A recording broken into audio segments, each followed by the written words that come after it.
Procuradora-Geral da República, Raquel Dodge, acredita em armação criminosa em incêndios na Amazônia. TRE suspende a cassação de vereadores de Manaus. Detran anuncia valores mais baixos para placas do Mercosul. Veja também, Câmara Municipal tem novo painel eletrônico de mais de R$500 milhão para controlar presença de parlamentares. E venezuelanos fora dos abrigos da cidade passam por nova atenção social. É agora, no A Crítica na TV.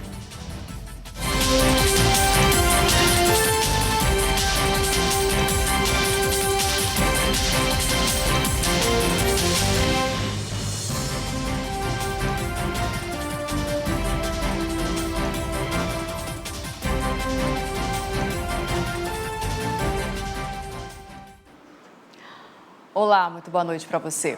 A gente começa essa edição atualizando a situação das queimadas na Amazônia. A Procuradora-Geral da República, Raquel Dodge, informou hoje em Brasília que o Ministério Público vai investigar as queimadas na Amazônia Legal. Ao vivo, a repórter Rosiane Chagas traz as informações para a gente. Rose, Raquel Dodge, então, suspeita de que esses incêndios aí, boa parte desses incêndios pode ser criminoso. Boa noite para você.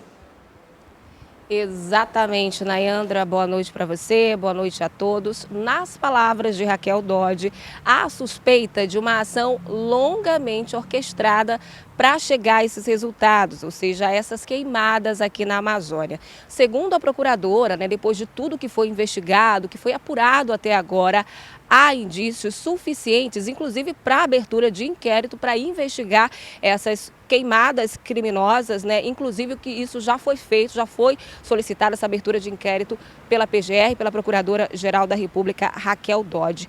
Um dos casos que está sob investigação, inclusive, é um episódio que ficou conhecido como Dia do Fogo. Isso não aconteceu aqui no Amazonas, aconteceu lá no estado do Pará.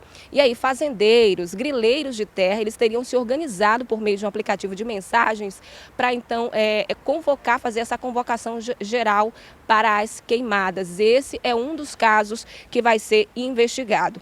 Hoje, a Procuradora-Geral da República, Raquel Dodge, ela fez um requerimento ao Supremo Tribunal Federal, ao STF, solicitando, então, que o dinheiro, oriundo, dos acordos da Petrobras com a Lava Jato, esse dinheiro ele seja destinado às ações de combate às queimadas aqui na região. Se esse requerimento ele for acatado aí pelo Supremo Tribunal Federal, serão mais de R$1 bilhão que vão ser usados no combate às queimadas aqui na região. Inclusive, o ministro do STF, Alexandre de Moraes, ele já recebeu esse requerimento e marcou para a próxima quarta-feira, às 11 horas da manhã, uma reunião para discutir esse assunto. A gente lembra aqui que amanhã o governador do estado, Wilson Lima, ele cumpre a agenda em Brasília, ele vai ter uma reunião com o presidente, Jair Bolsonaro, e também com o ministro do Meio Ambiente, Ricardo Salles. Eles vão discutir estratégias de combate ao desmatamento aqui na região. Lembrando que sábado ele já assinou uma carta que foi direcionada ao governo federal, onde ele solicita a ajuda das Forças Armadas no combate às queimadas aqui na região. Essa ajuda das Forças Armadas já foi decidida pelo presidente Jair Bolsonaro, Ele assinou aquele decreto de GLO, de garantia da lei e da ordem. Então, as Forças Armadas, elas estão autorizadas a atuarem aqui na região. Ele só formalizou esse pedido. E amanhã, então, a gente deve trazer novidades sobre essa reunião lá em Brasília, deve trazer atualizações sobre o que foi discutido nesse encontro do governador Wilson Lima com o ministro do Meio Ambiente e também com o presidente da República, Nayandra. Tá certo, Rosiane Chagas, muito obrigada pelas suas informações, viu? Boa noite para você. E o portal A Crítica destaca que hoje o governo federal anunciou a liberação de R$38,5 milhões para o combate aos incêndios na região. O valor havia sido contingenciado do montante voltado para operações de garantia da lei e da ordem. Dos 9 estados que compõem a Amazônia Legal, 7 formalizaram e tiveram autorizada essa solicitação. Além desse valor anunciado pelo Ministério da Economia, o G7, o grupo das 7 maiores economias do mundo, também anunciou liberação de recursos. O G7 deve desbloquear ajuda emergencial de $20 milhões, o equivalente a R$83 milhões aqui para a Amazônia. Após esse anúncio, nesta segunda-feira, o presidente Jair Bolsonaro chegou a questionar as reais intenções dessas ajudas internacionais para o combate às queimadas na região.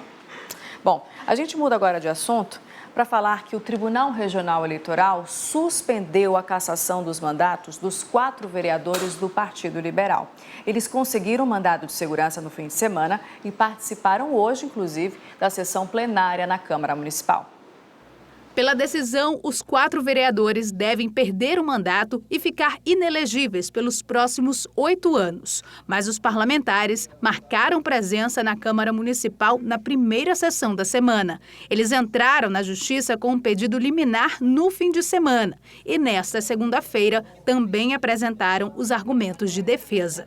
Como é um fato só, nós nos reunimos, os 4 vereadores, mais a deputada Joana Dark, que também é do partido, e nós decidimos contratar um mesmo escritório jurídico que está fazendo a defesa de todos os parlamentares. A Justiça emitiu a decisão na semana passada. O partido é acusado de fraudar o registro do pleito de 2016, acrescentando o nome de uma candidata a mais para atingir a cota mínima do número de mulheres que devem participar das eleições por cada partido. A falsa candidata é Ivanete Alves da Silva. Em depoimento ao Ministério Público Eleitoral, ela garantiu que não concorreu ao cargo no Legislativo Municipal e não sabia que tinha sido incluída no pleito. Os vereadores também negam que sabiam da manobra do partido. E só ficamos sabendo verdadeiramente depois que constituímos nossos advogados e eles foram até lá e tomaram ciência. Então, foi assim de surpresa realmente. Nenhum dos vereadores admitiu intenções de deixar o PL. Então eu não posso aqui dizer em nenhum momento que eu culpo A ou B. Tá? Em nenhum momento eu pensei em sair do partido, sinceramente. A gente continua firme e forte no PL. Em nota, o Partido Liberal informou que, por enquanto, não vai se manifestar sobre esse assunto. E a Câmara Municipal de Manaus inaugurou hoje um novo painel eletrônico para controlar a presença dos vereadores e as votações. O equipamento custou mais de R$500 mil e vem com a proposta de melhorar a transparência dos trabalhos da casa. As primeiras horas da sessão foram dedicadas ao cadastro dos vereadores no novo sistema. Tem quase a mesma operacionalidade que o anterior, mas agora é mais segura porque é a digital do vereador biometria, então vai melhorar bastante. O antigo painel tinha 14 anos e apresentava alguns problemas, gerando transtornos para os parlamentares, segundo a equipe técnica. Foram gastos R$630 mil para a troca. O novo aparelho, instalado ao longo do fim de semana, tem recursos mais modernos e é o mesmo usado em outras casas legislativas em Brasília. É uma tecnologia de ponta. Tá? Nós estamos usando o mesmo painel que é usado no Senado Federal e que é usado na Câmara dos Deputados. Essa tecnologia é pioneira no Estado, é coisa excepcional. Você tem alguma ação que você queira projetar no painel, imediatamente você passa para a gente e nós projetamos isso em tempo real, é tempo real. Mas os parlamentares cobram que a tecnologia também ajude a dar respostas ao eleitor sobre a forma que cada vereador vota em matérias importantes. O que eu desejo é que ele seja utilizado também em votações importantes, até para ser acompanhado pela população, um voto de cada parlamentar. Em maio deste ano, a Câmara Municipal de Manaus apareceu entre as piores do estado no ranking de transparência do Ministério Público de Contas. Para o presidente da casa, a última aquisição pode ajudar a mudar esse quadro. O painel é um ponto positivo, porque vai melhorar ainda mais a questão da transparência de forma efetiva. Já foram feitas várias modificações no nosso site para que a gente possa demonstrar esse sentido de sermos transparentes para a população amazonense manauara. O presidente da Câmara também garantiu que o valor para a contratação é justo e a compra seguiu todos os trâmites legais necessários. O painel que tinha 14 anos, estava obsoleto, não tinha mais manutenção, a empresa que fazia manutenção já não existia mais. Nós estamos trazendo para a Câmara um painel que vai dar efetivamente mais segurança e principalmente mais transparência para o trabalho dos vereadores que são feitos aqui dentro dessa casa, para a votação, para suas presenças. Isso com certeza vai desmistificar toda essa situação que existe hoje. Por causa do temporal de ontem à tarde, a Amazonas Energia registrou mais de 400 chamadas. As zonas norte e oeste foram as regiões mais afetadas pelo vento e chuvas fortes, principalmente os bairros Tarumã, Ponta Negra, Redenção, Planalto, Cidade Nova e Nova Cidade. A maior parte das ocorrências foi de árvores que caíram na rede de distribuição por conta da força dos ventos, postes quebrados e falta de energia devido ao desligamento de alimentadores e transformadores danificados. Ainda de acordo com a empresa, dos 300 alimentadores, equipamentos responsáveis por suprir energia, 9 desligaram durante o temporal, mas já foram religados ontem mesmo. E até esta manhã, cerca de 30% das unidades consumidoras tiveram fornecimento de energia elétrica restabelecido. E a previsão é que até o fim dessa noite tudo esteja normalizado. Vamos agora ao resumo de notícias.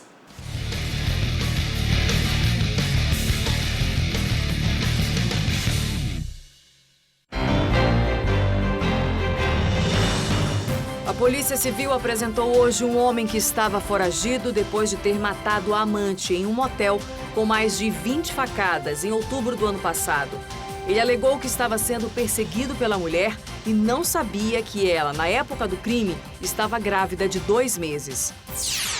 Mais de 160 quilos de drogas, cerca de 200 porções de entorpecentes e 500 quilos de pescado ilegal, além de armas de fogo e munições, foram apreendidos no fim de semana. Também foram presas 30 pessoas e adolescentes apreendidos durante as operações das polícias civil e militar em 22 bairros da cidade.